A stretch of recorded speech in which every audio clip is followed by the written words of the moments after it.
Hey everyone, आज की video में हम पढ़ेंगे टेरिडोफाइट का मेंबर सिलेजिनेला। सबसे पहले देखते हैं इसका क्लासिफिकेशन। किंगडम है इसका प्लांटी, डिवीजन है टेरिडोफाइटा, क्लास लाइकोपोडियोप्सिडा, ऑर्डर सिलेजिनेलेल्स, फैमिली सिलेजिनेलेसी और जीनस सिलेजिनेला। अब इसका हैबिट एंड हैबिटेट, यानी ये रहता कहाँ है और इसका नेचर कैसा होता है। तो ये एक कॉस्मोपॉलिटन जीनस है। कॉस्मोपॉलिटन मतलब लगभग हर जगह हमें मिल जाता है, वर्ल्ड की हर जगह पर।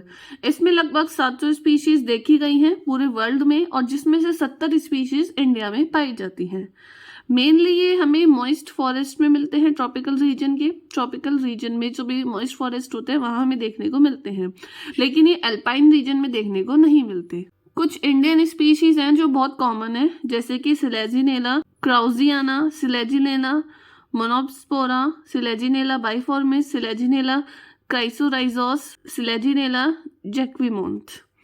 ये एक पेरेनियल प्लांट है। पेरेनियल का मतलब ऐसे प्लांट जो 2 या 2 से ज़्यादा साल तक सरवाइव कर सकते हैं, उस तरीके का ये प्लांट है, यानी कि बहुवार्षिक प्लांट हम इसको बोल सकते हैं। इसको हम लिटिल क्लब मॉस के नाम से भी जानते हैं, या तो लिटिल क्लब मॉस या फिर स्पाइक मॉस या फिर रीसरक्शन प्लांट भी बोलते हैं। रीसरक्शन प्लांट हम इसलिए बोलते हैं इसको क्योंकि ये डेजर्ट स्पीशीज जो होती है इसकी, वो जैसे ही ड्राई कंडीशन आती है उस टाइम पे ही बॉल लाइक स्ट्रक्चर बना लेती है, और इसका पूरा सिस्टम जो होता है वो डिसइंटीग्रेट हो जाता है, और जब वापस नॉर्मल सीजन आता है तो ये वापस से हरी भरी हो जाती है जब इनको पानी मिलता है, इसलिए इसको बोलते हैं रीसरक्शन प्लांट। यानी कि ड्राई कंडीशन में अपने आप को खत्म कर लेते हैं और वापस से जब नॉर्मल सीजन आता है तो वापस से ग्रीन हो जाते हैं। अब आती है इसकी मॉर्फोलॉजी, यानी बाहर से ये हमें कैसा दिखाई देता है। तो इसकी मेन प्लांट बॉडी होती है स्पोरोफाइट। स्पोरोफाइट यानी कि टूमेन, ये सॉफ्ट होता है और हर्बेशियस प्लांट होता है।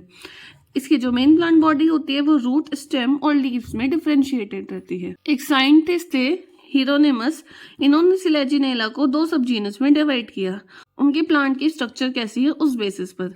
तो पहला टाइप था होमियोफाइलम।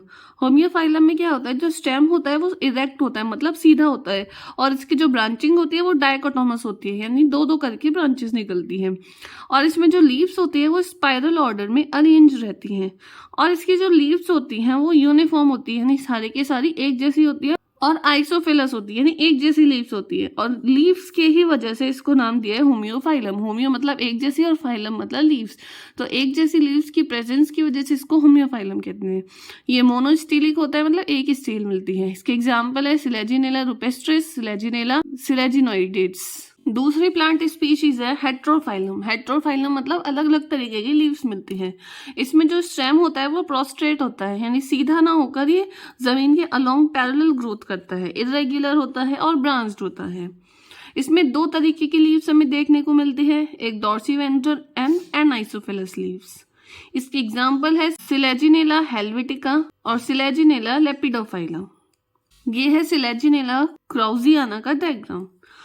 ये इसका स्टेम वाला पार्ट है, थोड़ा पार्ट इसका जमीन के अलोंग ग्रोथ कर रहा है और कुछ पार्ट वेज की एरियल हो रहा है, यानी इरेक्ट है, और ये इस पे लीव्स लगी हुई हैं छोटी छोटी सी, और यहाँ पर ये स्ट्रोबिलस है, यानी कि कोन प्रेजेंट है। ये नीचे से निकल रहे हैं, यहाँ पे राइजोफोर, और नीचे यहाँ पे रूट्स प्रेजेंट है। अब सबसे पहले देखते हैं इसका स्टेम कैसा होता है। इसका स्टेम सॉफ्ट होता है, हर्बेशियस होता है, मतलब ग्रीन कलर का होता है। ये इरेक्ट भी हो सकता है और डाइकोटोमस हो सकता है।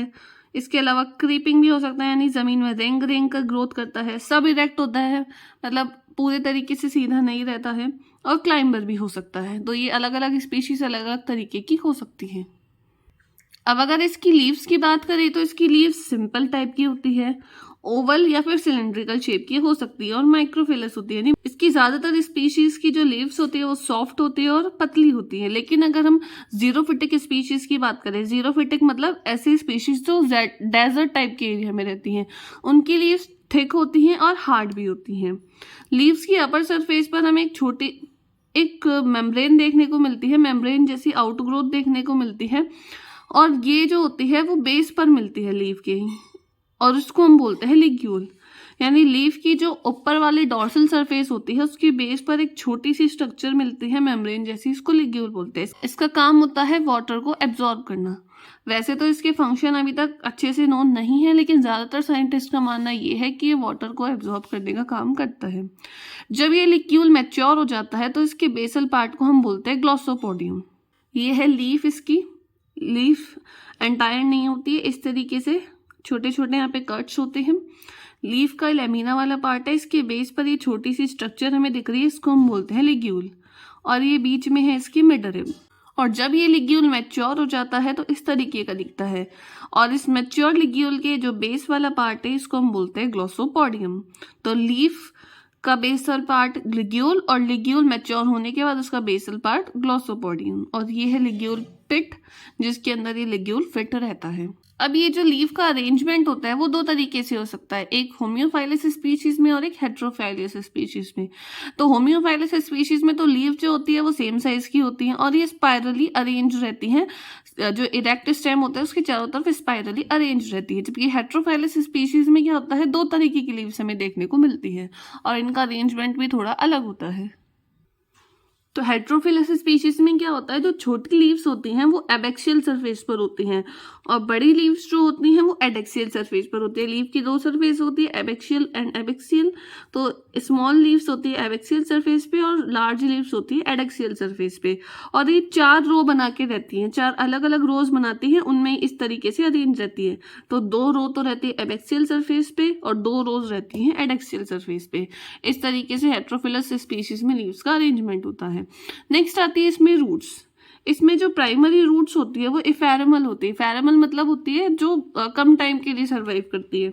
उसके बाद इसको रिप्लेस कर दिया जाता है एडवेंटिशियस रूट के थ्रू। यानी स्टार्टिंग में तो नॉर्मल रूट आएगी टैप रूट, बाद में वो रिप्लेस हो जाएगी एडवेंटिशियस रूट से। रूट्स इसकी सॉफ्ट होती हैं, थिन होती हैं और डाइकोटोमसली ब्रांचिंग इसमें हमें देखने को मिलती है, जैसे कि स्टेम में मिलती है। नेक्स्ट है राइजोफोर। राइजोफोर लंबी, सिलेंड्रिकल, थिन और इसमें हमें रूट कैप देखने को नहीं मिलती हैं।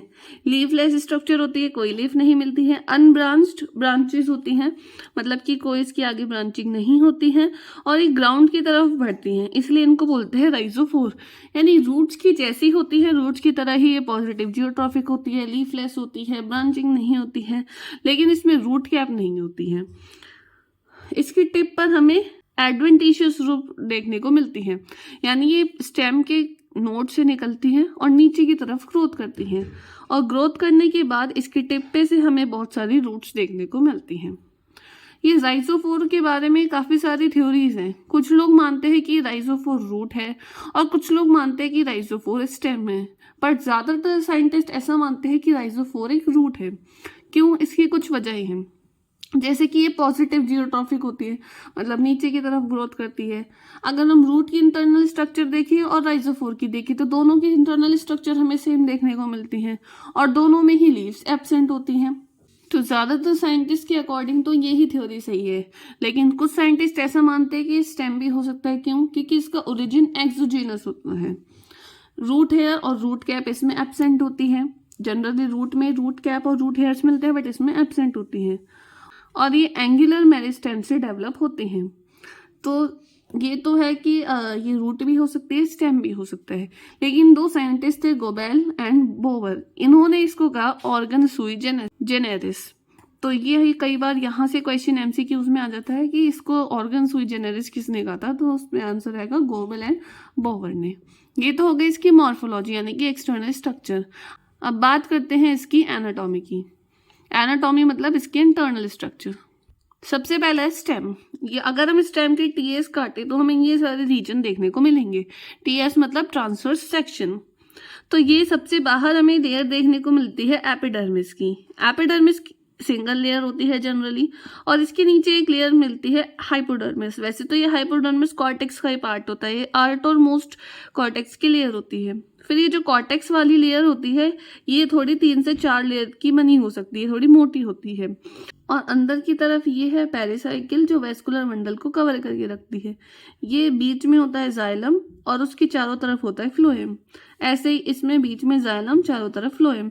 तो इसमें हमें 2 स्टील देखने को मिलती है, इसलिए हम इसको बोलते हैं डाइस्टेलिक।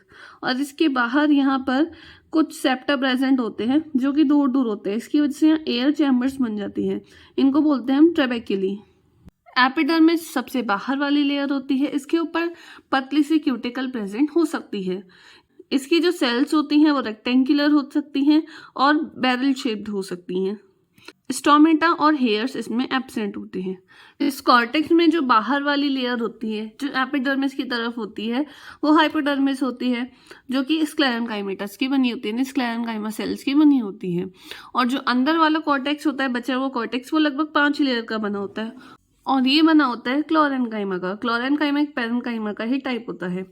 पॉलीगोनल सेल्स होती है, इनकी शेप पॉलीगोनल होती है और इसको बोलते हैं इनर कॉर्टेक्स। इसमें इंटरसेलुलर स्पेस एब्सेंट होते हैं। फिर आता है अंदर वाला पार्ट जो कि होता है स्टील।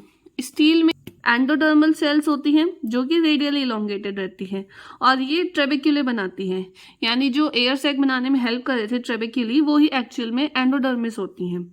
और ये सेल्स जो होती है स्टील और स्टेम को कनेक्ट करने का काम करती हैं। इसमें एंडोडर्मिस की सेल्स में हमें थिकनिंग्स मिलती हैं, कुछ बैंड लाइक थिकनिंग्स, उसको हम बोलते हैं कैस्पेरियन स्ट्रिप्स। इस ट्रेबेक्यूली की वजह से लार्ज इंटरसेलुलर स्पेस बनते हैं और स्टील के नंबर अलग अलग स्पीशीज में अलग अलग हो सकते हैं। ये 1 से लेकर 16 तक हो सकते हैं और हर स्टील जो होती है वो टिपिकली प्रोटोस्टील होती है। प्रोटोस्टील वो होती है जिसमें सेंटर में जाइलम होती है और चारों तरफ फ्लोएम होती है। अगर आपको स्टीलर सिस्टम के बारे में पूरी डिटेल चाहिए तो आप प्लेलिस्ट में टाइडोफाइट में जाकर चेक कर सकते हैं, वहाँ पे पूरा स्टीलर सिस्टम की आपको वीडियो मिल जाएगी। अगला हम एनाटॉमी देखते हैं लीव्स की। तो लीव्स की अगर हम टीएस काट के देखते हैं तो हमें 2 एपिडर्मिस देखने को मिलती है, upper epidermis and lower epidermis. और एपिडर्मिस के ऊपर मिलते हैं क्यूटिकल की लेयर। अपर एपिडर्मिस में जनरली स्टोमेटा नहीं मिलते या बहुत कम मिलते हैं और लोअर एपिडर्मिस में स्टोमेटा हमें देखने को मिलते हैं। ऐसा इसलिए होता है कि ट्रांसपीरेशन कम से कम हो सके, ये एक एडेप्टेशन हो सकता है प्लांट का। बीच में होते हैं ये मेसोफिल सेल्स और बीच बीच में यहाँ बहुत बड़े बड़े एयर चैम्बर्स प्रेजेंट होते हैं। और मेसोफिल सेल में क्लोरोप्लास्ट मिलते हैं जो कि फोटोसिंथेसिस का काम करते हैं। और यहाँ सेंटर में हमें मिलता है वेस्कुलर सिस्टम, ये बीच में होता है जाइलम और उसके चारों तरफ प्रेजेंट होता है फ्लोएम। अब इसकी एक एक करके डिटेल पढ़ लेते हैं। सबसे पहले होती है एपिडर्मिस वाली लेयर। इसकी एपिडर्मिस में भी क्लोरोप्लास्ट मिलता है, सिंगल लेयर होती है। स्टोमेटा जो होते हैं वो लोअर एपिडर्मिस पे प्रेजेंट होते हैं। फिर आता है मेसोफिल वाला पोर्शन। मेसोफिल वाला पोर्शन बना होता है स्पॉन्जी टिश्यू से और इसमें होते हैं क्लोरोफिल्स और ये दोनों एपिडर्मिस के बीच में हमें देखने को मिलता है। इसकी जो सेल्स होती है उनकी वॉल बहुत ही थिन होती है और इसमें बहुत बड़े बड़े हमें इंटरसेलुलर स्पेस देखने को मिलते हैं। और इसके अंदर जो क्लोरोप्लास्ट होते हैं उनकी शेप प्लेट जैसी होती है और इनके नंबर जो होते हैं एक सेल में वो 1 से लेकर 8 तक हो सकते हैं। फिर अंदर ही अंदर आता है वेस्कुलर बंडल, ये सेंट्रल पार्ट होता है। तो इसके बीच वाले पार्ट में होता है जाइलम और उसके चारों तरफ होता है फ्लोएम। जाइलम में मेन कंडक्टिंग एलिमेंट होती है इसमें ट्रैकीड्स। टाइडोफाइट में मेन कंडक्टिंग एलिमेंट जाइलम में ट्रैकीड्स ही देखने को मिलती है, लेकिन इसमें जाइलम प्रोटोजाइलम और मेटाजाइलम में डिफरेंशिएटेड नहीं रहती और उसके चारों तरफ फ्लोएम की सिंगल लेयर प्रेजेंट होती है। अब आती है इसकी रूट। तो रूट की अगर हम टीएस देखें एडवेंटिशियस रूट की तो हमें ये सारे पोर्शन दिखाई देते हैं। बाहर वाली लेयर होती है एपिब्लेमा, एपिडर्मिस ही होती है लेकिन रूट में हम इस लेयर को एपिब्लेमा कहते हैं। इस एपिब्लेमा की कुछ कुछ सेल से रूट हेयर्स निकलते हैं बाहर की तरफ और इसके अंदर की तरफ एक सिंगल लेयर होती है, उसको बोलते हैं हाइपोडर्मिस। बीच में होती है कॉर्टेक्स वाला पार्ट जो 4 से 5 लेयर का बना हो सकता है। फिर अंदर होती है एंडोडर्मिस। एंडोडर्मिस के अंदर पेरिसाइकिल जो कि वेस्कुलर बंडल को कवर करके रखती है। पेरिसाइकिल के अंदर फ्लोएम और ये अंदर ही अंदर होता है जाइलम। अब जाइलम इसमें प्रोटोजाइलम और मेटाजाइलम में डिफरेंशिएटेड रहता है, लीव्स में नहीं रहता बट रूट में रहता है। बीच में है मेटाजाइलम और पेरीफेरी पे है प्रोटोजाइलम, यानी एग्जॉस्ट कंडीशन हमें देखने को मिल रही है। इसकी एपिडर्मिस सिंगल लेयर की बनी होती है और इसमें सेल्स के अंदर क्लोरोफिल मिलता है, यानी कि फोटोसिंथेसिस में हेल्प करती है और ये टेंजेंशियली इलोंगेटेड सेल्स होती हैं। रूट हेयर्स भी प्रेजेंट हो सकते हैं जो कि इसकी आउटर सरफेस से निकलते हैं और बाहर की तरफ निकलते हैं। फिर आता है कॉर्टेक्स वाला पार्ट। तो कॉर्टेक्स की जो लेयर होती है वो पैरेन्काइमा से मिलकर बनी होती है और ये 2 पार्ट में डिवाइडेड रहती है, एक हाइपोडर्मिस और एक इंटरनल कॉर्टेक्स। हाइपोडर्मिस 2 से 3 लेयर की हो सकती है और ये स्क्लेरोटिक सेल्स की बनी होती है। इंटरनल कॉर्टेक्स पैरेन्काइमा की बनी होती है और कॉर्टेक्स की सबसे अंदर वाली लेयर बनाती है एंडोडर्मिस। फिर आता है इसका स्टील वाला पोर्शन। स्टील हमें देखने को मिलती है प्रोटोस्टील टाइप की। एग्जार्च कंडीशन हमें देखने को मिलती है, जैसे कि अभी हमने डायग्राम देखा। और आपको एग्जार्च और एंडार्च कंडीशन जाननी है तो आप वीडियो में जाके देख सकते हैं। फ्लोएम जाइलम को चारों तरफ से घेर के रखता है और इन दोनों की चारों तरफ पेरासाइकिल प्रेजेंट होती है। अब आती है राइजोफोर। तो राइजोफोर की इंटरनल स्ट्रक्चर रूट की जैसी होती है, इसलिए यहाँ पे डायग्राम नहीं बना है, हम इसको थ्योरी में ही देखेंगे। इससे बाहर होती है एपिडर्मिस, सिंगल लेयर होती है बट, और इसमें भी रूट हेयर्स देखने को मिलते हैं आउटर सरफेस पर। फिर आता है इसमें कॉर्टेक्स वाला पार्ट। कॉर्टेक्स आउटर और इनर कॉर्टेक्स में डिवाइडेड रहता है। आउटर कॉर्टेक्स स्क्लेरेन्काइमा का बना होता है और इंटरनल कॉर्टेक्स पैरेन्काइमा का बना होता है। फिर अंदर ही अंदर आती है स्टील। स्टील होती है मोनार्क, यानी कि एक ही स्टील मिलती है और एग्जार्च कंडीशन मिलती है, यानी प्रोटोजाइलम बाहर और मेटाजाइलम अंदर। सेंट्रोजाइलिक स्टील मिलती है सिलेजिनेला क्रोजियाना में। तो ये थी इसकी पूरी मॉर्फोलॉजी और एनाटमी। नेक्स्ट वीडियो में हम इसका रिप्रोडक्शन पढ़ेंगे और लाइफ साइकिल पढ़ेंगे। इस वीडियो में आपको कहीं भी डाउट हो तो कमेंट करके पूछ सकते हैं। आपको किसी और टॉपिक की वीडियो चाहिए तो भी कमेंट कर सकते हैं। ऐसी और वीडियोस देखने के लिए DK बॉटनी को लाइक शेयर सब्सक्राइब करें। Thanks for watching.